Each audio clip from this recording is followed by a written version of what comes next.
Hello everybody, here Getback5 here, and as you can see here I'm battling in Napoleon total once again.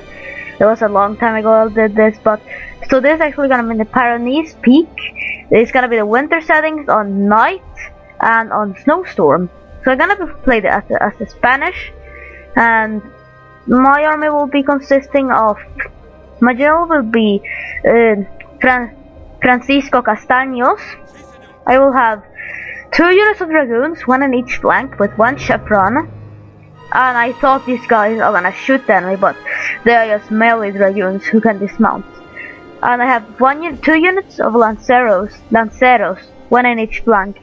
Yeah, I'm doing a Spanish voice. And these are 2 chevrons, and lanceros are pretty devastating. I could have brought coraceros españoles, but I didn't want to bring superior cuirassier. I have a ton of light infantry with some random upgrades, experience chevron, most of all light infantry, and then I have 4 units of fusilier with 2 experience chevrons each. And last but not least, I have 1 unit of Walloon guards, who if you play as Spain on Empire, yeah, that will be completely overpowered because Walloon guards are overpowered. So yeah. So this is actually gonna be a battle against Portugal. So it will be 2 key opponents right here fighting each other. So yeah, so let's wait it out. So you can check out the new epic textures. I've gotten a new unit pack, but I'm sorry because it's not shown right here. And yeah, I do not have the Peninsula campaign, because if I had the Peninsular campaign, I would have fought a guerrilla warfare against Portugal, because that's how the Spanish fought, against a superior quantity and quality French. But remember this: quality beats quantity. That's an important thing. And strategy and tactics beat both. So here's the Portuguese army. They're gonna attack Spanish soil in the Pyrenees, and yeah, I think this army is actually, and these guys I think are gonna be pretty proud of going from the Portuguese capital of Lisbon to the Pyrenees, climbing up all these infantry units. But the problem is they're gonna be slaughtered by a Spanish army, and they are not gonna be proud of that. So they have 1 unit of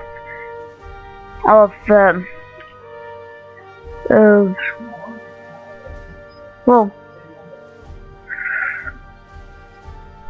where are these guys? Yeah, so then we have 1 unit of grenadiers who have 2 experience chevron, and these Portuguese grenadiers are the same as good as the Walloon guards, but the Walloon guards fire differently and they have more melee, but these guys can throw grenades. So these are the best units Portugal can afford. Then they have 6 units of 6 of infantry who have 45 accuracy to my 40 accuracy of my infantry. So they can have complete superiority. But as you can see, they do not have any upgrades, so my infantry will be kind of even to their infantry. Standard line, yeah. Then they have 1 unit of tiradores, who are pretty elite skirmishers, who is my biggest worry. They have 1 unit of Portuguese cavalry, who I've seen they stink. Yeah, I'm not being mean to Portugal, but yeah, that was one of the things I learned now. And then the computer has 2 units of militia. So yeah, these guys are citizens and peasants who lack training and skill, but look terrifying still, because they have the suits of infantry, but they're not dangerous. So yeah, so what's my main advantage here? My main advantage is cavalry, but the AI just always shoot your cavalry. They just always be so cautious on taking out your cavalry. So I'm moving up my armor, I think, or I'm gonna move up. I think I already did that, but yeah, so as you can see, my units are longly spread out, because in Napoleon, soldiers do not kneel. So that means I will get most accurate volleys on the enemy. So I'm gonna always try and actually make sure that there is not like a height disturbing right here, like a little height, because that will make all my shots miss. And I did that mistake also. I'm gonna show that later, but I'm gonna go for the quality against my enemies, because you see all these infantry have a weakness, and that is that I have longer range than the enemies, because I have my light infantry. Even if they are weaker than enemy infantry and they're less, they will be almost in the same amount of numbers as the enemies. And then I will have my standard line behind to get some covering fire. So yeah, so I'll be completely destructive for the enemy with superior firepower and a lot of it. So and because if these dragoons could actually fire, I would actually surround the enemy from behind, shot them, attack with the lancers. And why do I use lancers? It's because, well, lancers are actually most of all recommended when you're gonna take on heavy cav like cuirassier or even carabiners or garde à cheval, because like if you just a lancer charge will take out more than half or like half a heavy cavalry unit, and the lancers are supremely fast. The heavy cav is kind of pretty slow, so even if the heavy cavalry fares better afterwards, the lancer will still have any kind of advantage. And if you have like guard lancers, French guard lancers are invincible almost. So yeah, these guys, if all these soldiers fire at my lancers, they will go down pretty fast. But these lancers are quick. So when I smash my enemies, they will lose like a fifth of their unit, and then they will be completely devastating when I run them right through.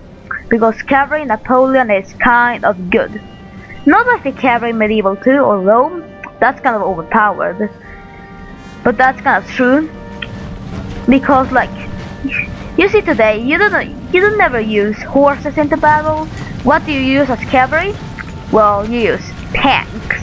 You use tanks because they are armored and they are hard to destroy. You need a rocket launcher or another tank to bring it down. And that's almost like how you bring down a cataphract in the Roman period, or a knight, or a plate armored knight on horseback. I think that was almost that hard of bringing down an Abraham's tank today, or bringing down a Tiger tank.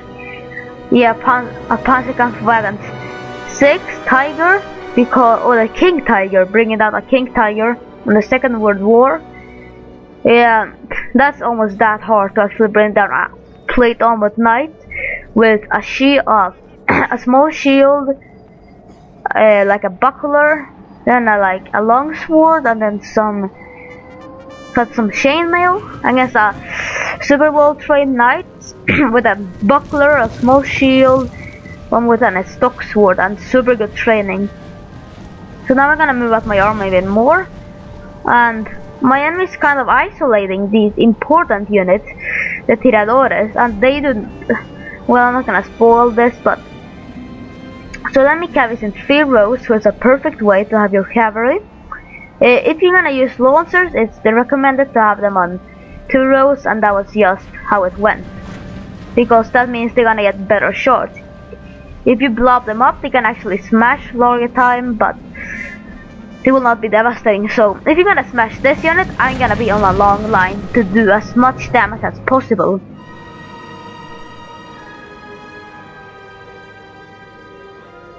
So dragoons are kind of light cavalry, so they will just have a saber, and they do actually have a training to actually hold against heavy cavalry, but they are not trained to defeat heavy cavalry. Yeah, they're really not meant to defeat heavy cavalry. So as you can see here, I do actually test the computer. I'm gonna charge my dragoons, who I thought they could fire, but I'm gonna charge them right at these guys, the tiradores, and they have 125 range, so they are as good as, so they're kind of like a bad quality 125 range infantry, but they're still good. So as you can see, they're gonna play stakes, and that means that I didn't see that, but I'm not gonna shoot against stakes. I can shoot from behind because that doesn't affect. So the enemy cavalry is gonna charge me or gonna walk in me, There they shot, so I try to run them through. The tiradores do get some shots off and kill 3 of my guys, but then I see it's a hopeless situation because charging headlong to stakes is useless. They got infantry right there, that's useless. So I'm gonna do as much damage as possible. I'm gonna stay Portuguese cav because Dragoons did have that advantage here, I don't know why.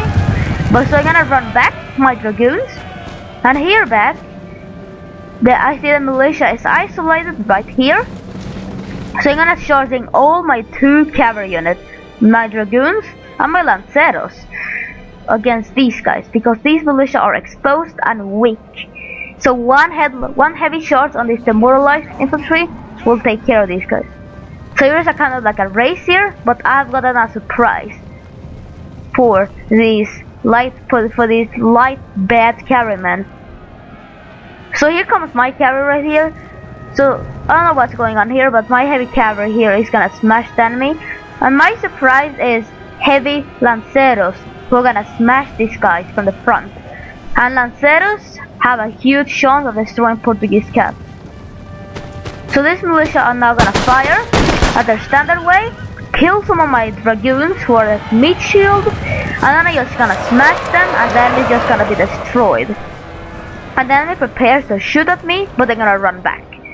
So as you can see, there was a swift victory. There's a fight right here in the forest, and because it's not against infantry, I do not worry about the forest. So yeah, they begin to get some shots off, and these are militia shots, so that's not very worrying.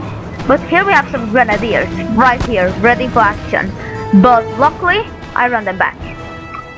And here we are in range soon of my light infantry, and they will be soon preparing to fire off. So yeah, I'm sorry because my video is long.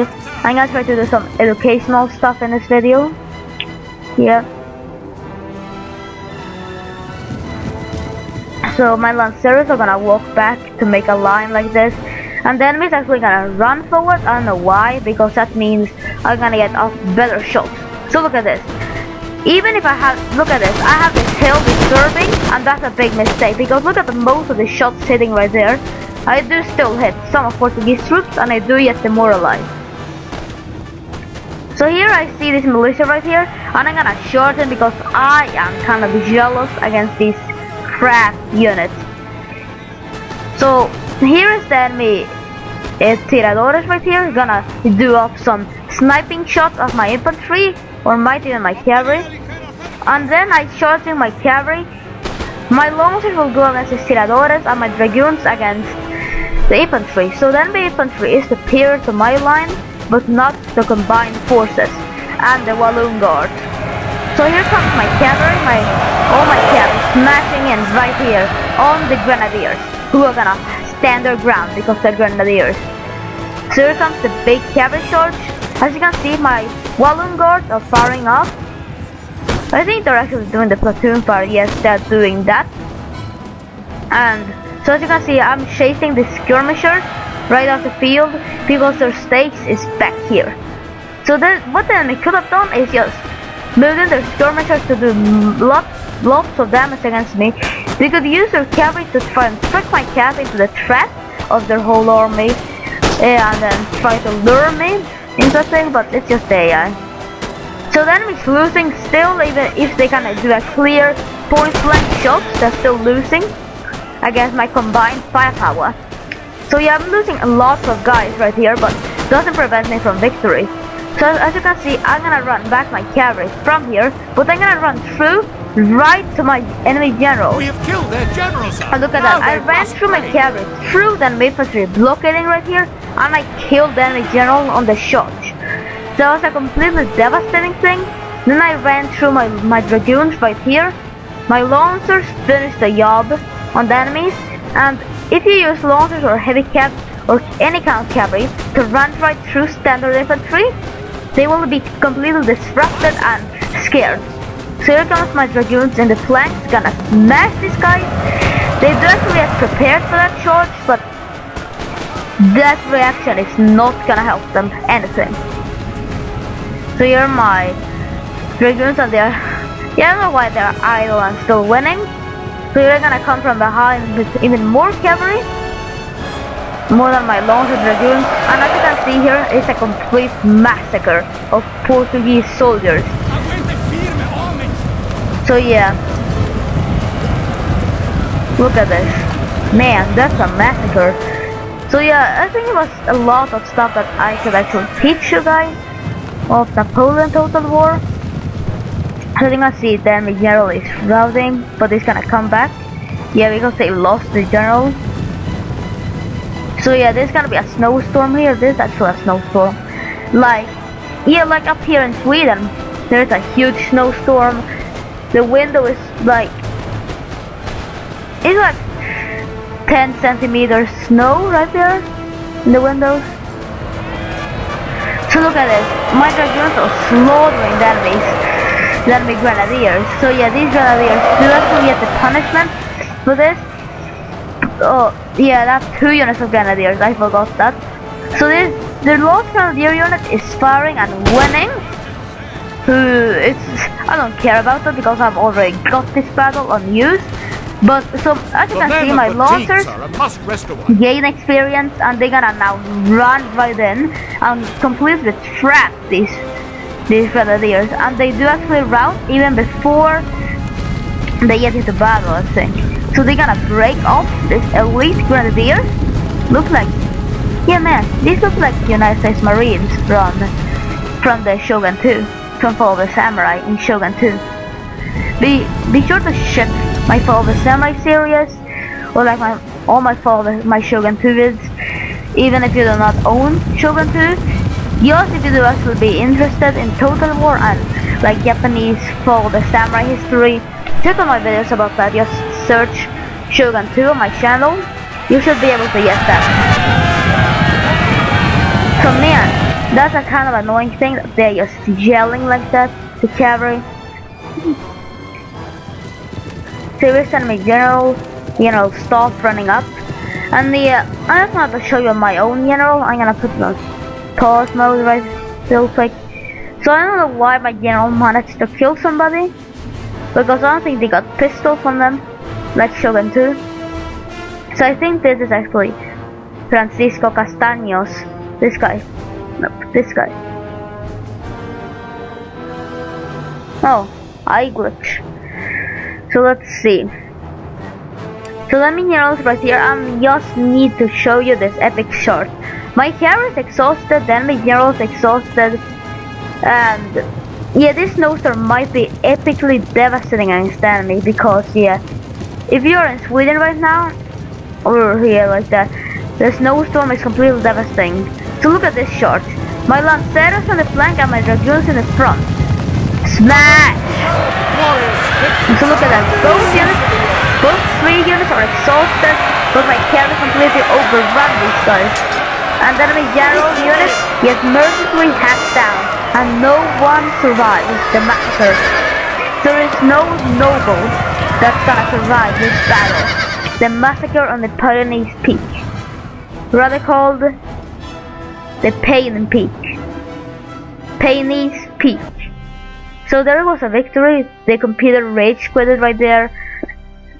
And yeah, I know I deployed more men, but it was because the cavalry, I think, and I lost 314, and then I killed 995 men, and then we deployed the 1143.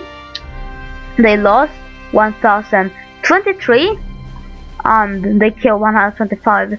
So I lost more than the enemy killed, and I think that's because I did some friendly fire. Like, I think there was actually friendly fire. Whoa, where's my line? No, the Spanish. That's a cavalry. Cav. Oh, I know where my army went right now. There it is. So yeah, I think these lines did actually help to kill these guys, I think. And let's see the unit statistics. So yeah, that unit of dragoons did definitely do something, and that unit did actually get even more experience than this guy, and I don't know why that guy deserved it, because he got almost half as much kills. But remember, kills do not depend always. He might have got a better quality kills. My Fusilia didn't kill so many. Didn't level up. My Lanceros did a good job. They killed 133, 37 men. That was completely devastating. My light infantry, well, they were kind of pain. They weren't that good, but they killed a lot of men still. And the Walloon Guards killed 81 and lost 1. Yeah. Because Walloon Guards are epic. I just love these guys. So yeah, hope you enjoyed this video. Get like 5 here. And like, favorite, subscribe this video or these videos. And I'll be back with some more videos tomorrow. Bye bye.